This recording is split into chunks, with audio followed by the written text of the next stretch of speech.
দীর্ঘদিনের উত্তেজনা ও প্রায় ২ মাস ধরে চলা যুদ্ধের পর যুক্তরাষ্ট্র ও ইরানের মধ্যে আলোচনা শুরু হলেও বেশ কিছু মৌলিক শর্তে দুপক্ষের বড় ধরনের মতপার্থক্য রয়ে গেছে। দুই দেশের মধ্যে একটি স্থায়ী চুক্তিতে পৌঁছানোর ক্ষেত্রে বাধা হয়ে থাকা প্রধান ৫ শর্ত হলো: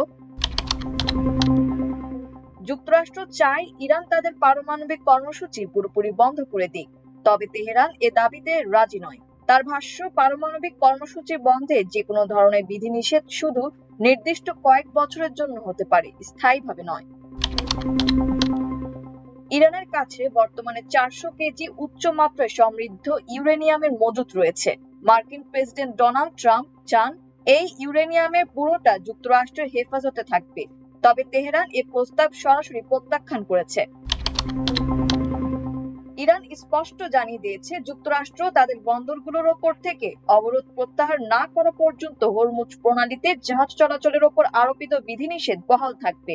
অন্যদিকে ট্রাম্পের অবস্থান হলো, চূড়ান্ত কোনো চুক্তিতে পৌঁছানোর আগে ইরানি বন্দরগুলোর ওপর থেকে অবরোধ তুলে নেওয়া হবে না।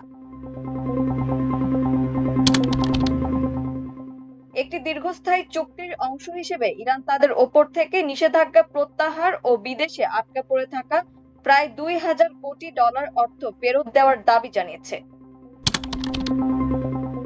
আলোচনায় ইরান এক বড় অঙ্কের ক্ষতিপূরণ দাবি করেছে। তেহরানের দাবি, যুক্তরাষ্ট্র ও ইসরায়েলের হামলায় তাদের যে ক্ষয়ক্ষতি হয়েছে তার বিনিময়ে দেশ দুটিকে দিতে হবে প্রায় $২৭,০০০ কোটি ক্ষতিপূরণ।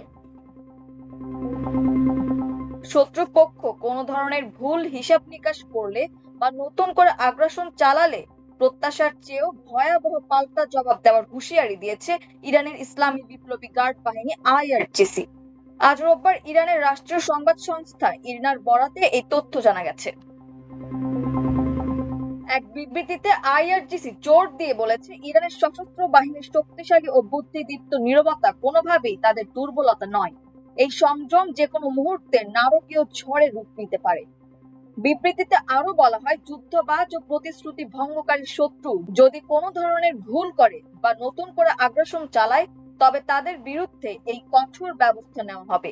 মধ্যপ্রাচ্যে চলমান উত্তেজনার মধ্যে ইরানের পক্ষ থেকে আসা এই কড়া হুঁশিয়ারি নতুন করে শঙ্কা তৈরি করেছে। মাল্টিমিডিয়া ডেস্ক, আমার দেশ।